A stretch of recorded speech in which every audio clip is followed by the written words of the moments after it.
I've got a question for you.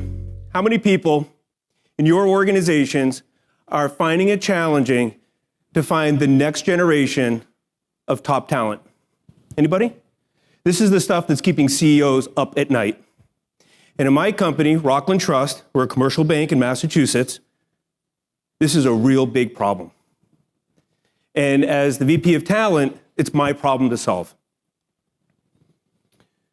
What we're looking for in particular is the next generation of leaders, lenders, and experts. This is really important. And I'll tell you why. We're growing as a bank. And in order to fill key jobs in new markets, we need new leaders. We need a lot of them.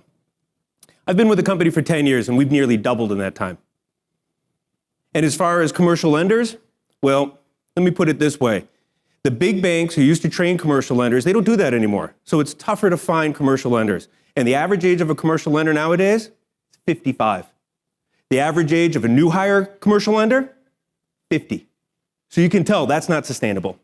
And experts, well, experts, when you hire them, they can become very, very expensive. And their success, it's uncertain.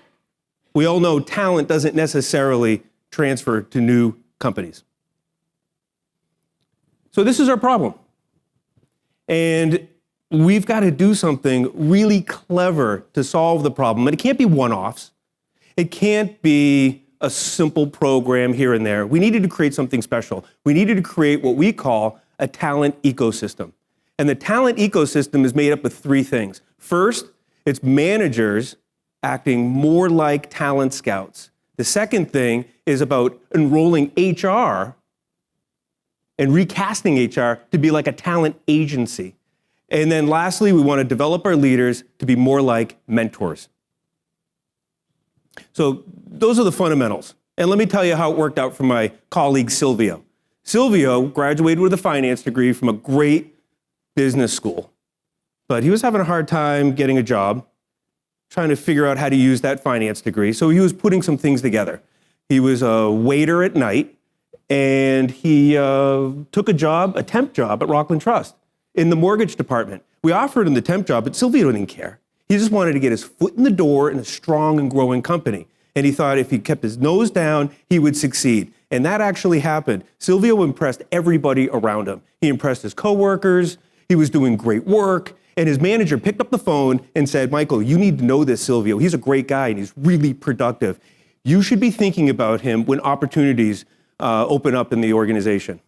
So we got to know Silvio because right then and there, that was the manager acting like a talent scout. Now the ball's in HR's court, and now we have to act like a talent agency. We put Silvio on a list, we know what all the openings are, and when something came up, we knew Silvio was qualified for this job, and we put him into a new job. Today, Silvio works in the finance department as a financial analyst. Now, doesn't that make a lot of sense? He's in a job that he loves, and he's doing great. Now, how many people here know a Silvio in your own organization? Anybody? Maybe you even know a Silvio as a family member or a friend. Maybe you were a Silvio at one time. The fact is, Silvio represents a trend, and the trend is this. People are graduating at record numbers from colleges, and we're under a full employment environment right now. In Massachusetts, it's 4.6 unemployment. It's tough to land a job. And I've even heard this called an underemployment epidemic. And it's impacting 44% of all new grads. They're having a really hard time finding work, finding a job that utilizes the degree that they work so hard to earn.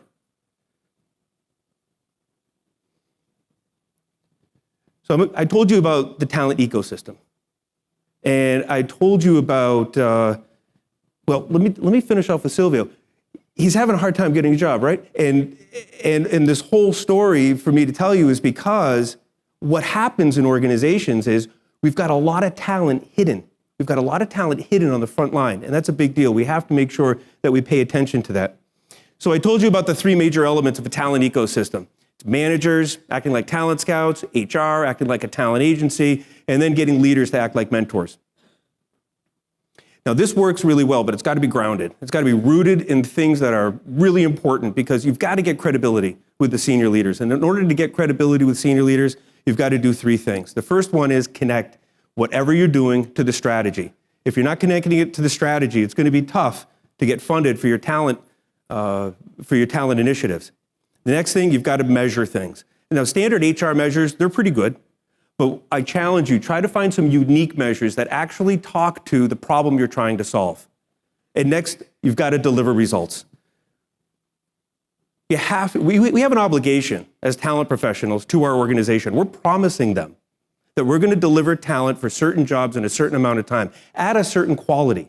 And we've got to deliver on that. You got to show your wins. And when you show your wins, things start to happen. Results are reported. Every time you identify, develop, and deploy talent throughout the organization, people want to know about it. And when they know about it and they see you winning, you'll see that leaders want to participate, because every leader wants to be part of a winner, right? And then the CFO sees what you're doing, you get their attention, and the CFO feels really good about funding your talent initiatives because they see the wins all along the way. This is how the talent ecosystem works, and this is how to build credibility with your senior leaders. So let me tell you how this worked out. We were really interested in, again, finding out what's our big problem? Finding future leaders, lenders, and experts. So we went into the organization at the front line. Remember, that's where we found Silvio, and we were looking for three things. We're looking for people with a college degree in a non-exempt position, and who have good performance. And we started to look at this in our organization, and we found more than 100 people. Some of them were even finance majors. 7 of them were MBAs. 2 were JDs. Those are trained lawyers. So the whole time, right under our noses, we had the talent in the organization that could help solve this problem. And the problem was big. So we needed a special program. We invited all these people to a special program that lasted 1 year, and we call it the Rising Stars. Now, over the course of a year, there's a lot of things that we do, and there's a lot of things they were exposed to, but I'm going to tell you 3 things that we think are most important. The first thing is they created a career plan. Now, creating a career plan is really important because these people, they didn't know what to do. They didn't know how to navigate the organization. They didn't know how to get ahead, and they really needed some help with that. So it's a deeply reflective exercise, and they all came out with a solid career plan. Next up, they connected with leaders. Remember, we trained our leaders to be mentors, and they really love it. When you connect somebody from the front line with a mentor who's a senior leader, there's a lot of wisdom, there's a lot of experience that they can share. And leaders, they love to see when people are successful in the organization. And developing skills. Now, everybody had their own skill development plan, but I think that there was really 3 buckets that I noticed the most. And this is communication skills, including networking. They weren't very comfortable with that. Problem solving and critical thinking skills. That was also really important for them. But some people just had a simple development plan, and that is to learn the business better. So let me tell you how this played out for my colleague, Emily. Now, Emily started with us as a teller on the line with a marketing degree.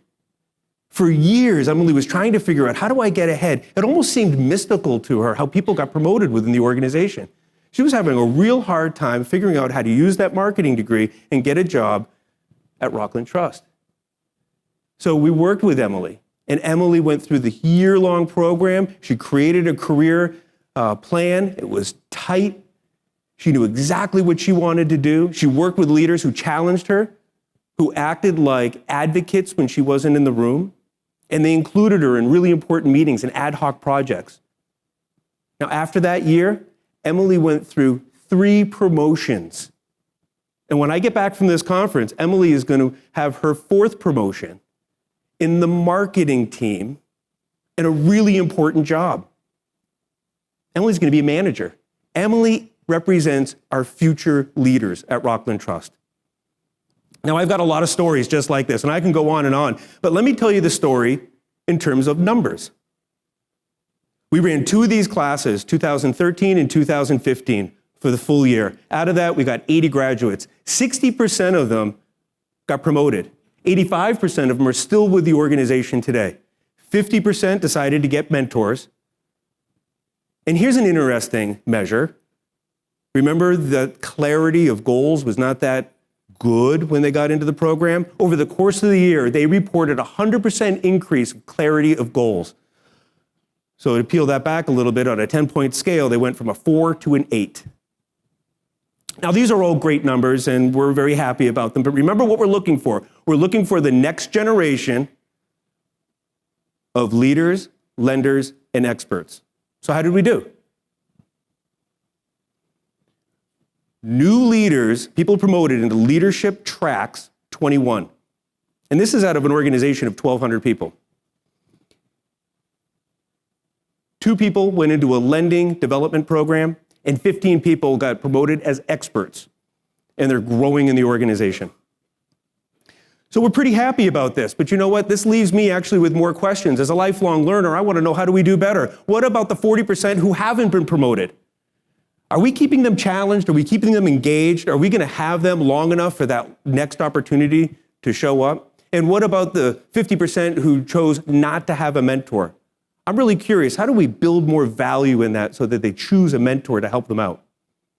And 2 people on a commercial lender track? Pretty good, but not good enough.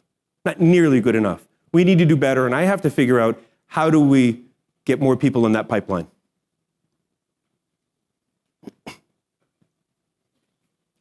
So I'm going to leave you with this. Creating a talent pipeline, creating a talent ecosystem, all of this work, it's not easy, and it takes a lot of time. But if you know an Emily, if you know a Silvio, recent college grads doing the best they can, making important contributions, and just waiting for that next opportunity to grow in the organization, creating a talent ecosystem is really worth it. It helps to support all of your talent initiatives.